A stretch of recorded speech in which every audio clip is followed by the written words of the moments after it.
Hello student, this is your Sakshi ma'am. This is our first video. Now we start unit 5th because unit 1st, 2nd, 3rd, 4th में already class में आपको 15 marks तक करा चुकी हूँ। और जो बच्चों ने बोला है कि मैम रिवीजन करा दो तो पहले सिलेबस कंप्लीट होगा, उसके बाद में मैं रिवीजन भी करा दूँगी, लेकिन पहले हमारा सिलेबस होना ज़रूरी है। तो ये जो यूनिट 5th है वो भी हमारी स्टार्टिंग से स्टार्ट हो रही है, तो आप आराम से इसको आप पढ़ सकते हो। ये अदर मेथड से किसी से भी कनेक्टेड नहीं है, ये खुद से ही अपनी एक यूनिट है। तो ये आप पढ़ो स्टार्टिंग में, ये आपके लिए न्यू ही है। तो आपकी यूनिट 5th जो है वो सॉल्यूशन ऑफ डिफरेंशियल इक्वेशन है।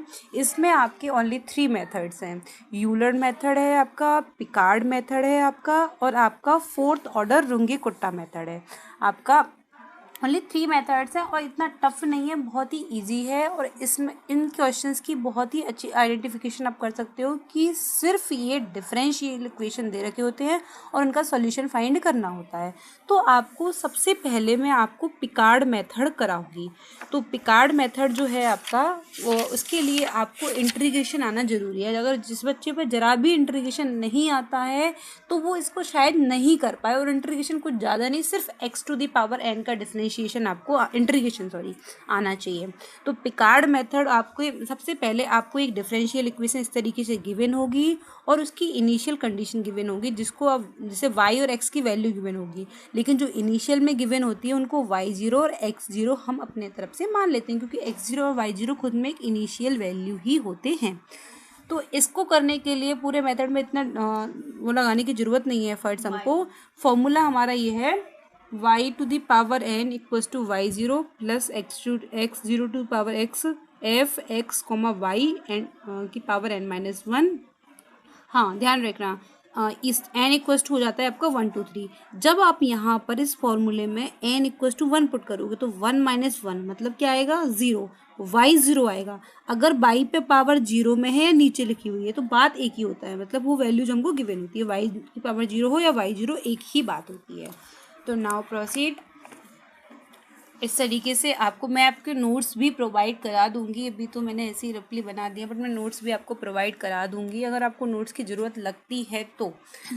पिकार्ड्स मेथड है आपका dy/dx इक्वल्स टू fxy। वैसे भी आप वीडियो को पॉज करके आराम से इसको नोट डाउन कर सकते हैं। तो फॉर्मूला आपका ये होता है, यहाँ पर आपको n इक्वल्स टू 1 2 3 पुट करके आपको अप्रॉक्सीमेशंस फाइंड कर लेने हैं। जहाँ तक आप पर इंटीग्रेशन पॉसिबल हो पाता है उतने इटरेशन आप निकाल लोगे।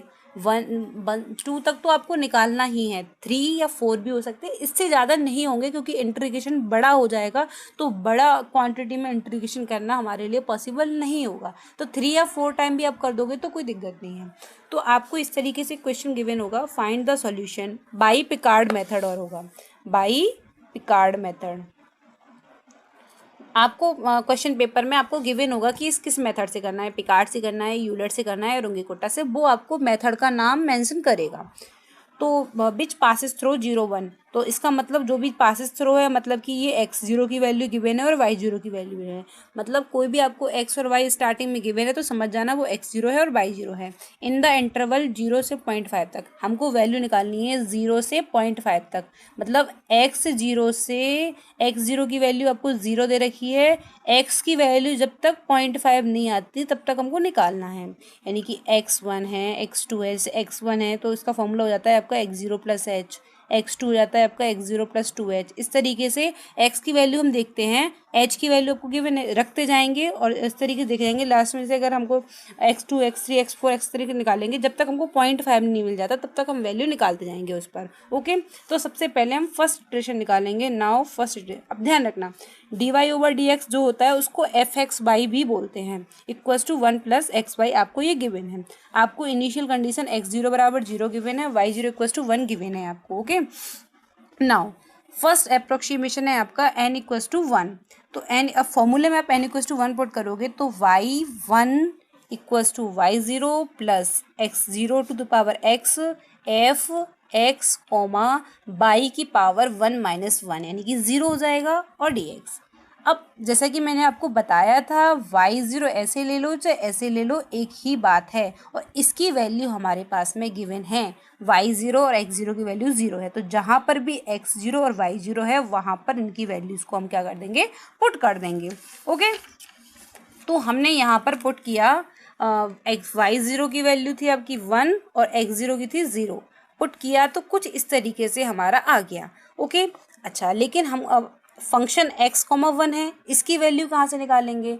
तो आपको जो क्वेश्चन दे रखा है उसका यूज कहाँ होगा? आपको क्वेश्चन में दे रखा है ना function X Y equals to 1 + xy है ना, तो वहाँ पर x की जगह पे तो x ही रहने देना है और y की जगह पे 1 पुट कर देना है। तो अब खोलोगे 1 + x मल्टीप्लाई y की वैल्यू 1, यानी कि 1 + x हो गया, यानी कि f हटा देंगे, फंक्शन ऑफ x, 1 हटा देंगे, खाली उसकी जगह पे लिख देंगे 1 + x। Okay, now integrate it. अब हम इसका इंटीग्रेट कर देंगे और लिमिट लगा देंगे 0 to x। तो जहाँ पर x है वहाँ तो x ही रहेगा, और हम जब कुछ और पुट करेंगे तो इसमें पुट करते ही हमारा ये आ जाएगा आपका 1 + x है। अब इसका जब मैं इंटीग्रेट करूँगी तो ये हो जाएगा आपका इस तरीके से 1 + x + x² 2, और इसका लिमिट लगाएंगे 0 to x। तो ऑब्वियस ही बात है 0 जब तुम रखोगे लिमिट्स में, क्योंकि आपकी लिमिट क्या होती है, upper limit minus lower limit, यानी कि अपर लिमिट पहले x के पे x ही रहने देंगे, माइनस x की जगह पे 0 रखेंगे, तो 0 रखने पे हमारा सारा फंक्शन 0 हो जाएगा, इसलिए हम उसको ध्यान ही नहीं देते हैं, हम खाली इसका इंटीग्रेशन डायरेक्टली लिख देते हैं जब हमारी ये 0 है x0 की value. Okay, now proceed to second approximation. मैंने कहा जब तक इंटीग्रेशन पॉसिबल होगा तब तक हम करते जाएंगे। n = 2 पुट करा मैंने, तो n = 2 पुट करा फॉर्मूले में, तो y2 हो जाएगा ये y0 + x0 f(x), यहाँ y1 हो जाएगा। y1 की वैल्यू हम ऑलरेडी निकाले हुए हैं, तो इसमें हम y1 की वैल्यू पुट कर देंगे, फिर ये फंक्शन x, y बन गया। तो इस तरीके से फंक्शन x, y बन गया, तो यहीं पे ही जैसे मैंने यहाँ बताया था x, y = 1 + xy होता है, तो यहाँ पे 1 + x की जगह पे x की वैल्यू y की जगह पे जो दे रखी है 1 + x + x² 2, इसको रख के खोल देंगे 1 + x, y की वैल्यू ये। अब इसको मैंने x का मल्टीप्लाई करके अंदर खोल दिया है। इसके बाद में ये आपका हो जाएगा 1 + इसका इंटीग्रेशन कर देंगे। सिमिलरली हम इसका y3 निकालेंगे, जैसे कि ऑलरेडी नोट्स में करा हुआ है, बट लेंथी हो जाएगी बहुत वीडियो।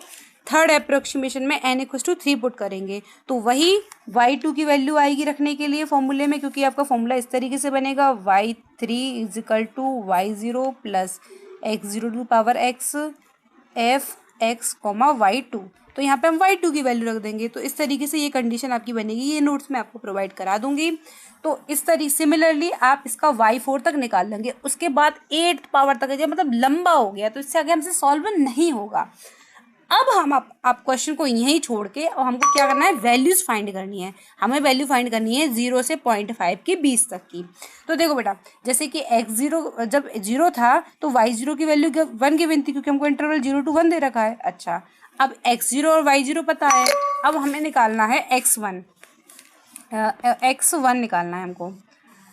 x1 हमारा होता है x0 + h, तो x0 0 है और h की वैल्यू हमको क्या गिवन है 0.1, तो ये आपका हो गया x1 हो गया आपका 0.1।